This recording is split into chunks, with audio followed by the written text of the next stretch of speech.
முளையிலேயே தெரியும் அப்படிங்கிற மாதிரி அடுத்து இளைஞர்களா விளையவிருக்கிற மாணவர்கள் வந்திருக்காங்க.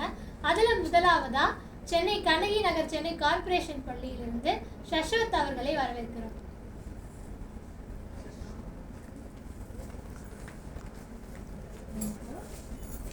வணக்கம், என் பெயர் சஷ்வத். நான் 4ஆம் வகுப்பு படிக்கிறேன். என் பள்ளியின் பெயர் சென்னை தொடக்கப்பள்ளி கருணாநிதி கண்ணகி நகர்.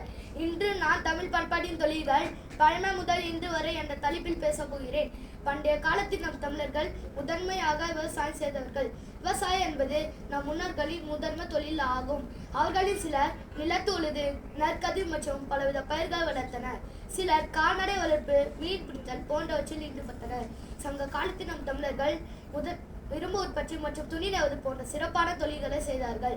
பழங்காலத்தில் மக்கள் தங்கள் வயவெளிகளில் எல்லோரும் ஒற்றுமையாக பாடல்கள் பாடி நடிவு செய்தனர். நாகரிகம் வேகமாக வளர்ந்து வந்த சமயத்தில் சுதந்திரமாக வணிகம் செய்தார்கள்.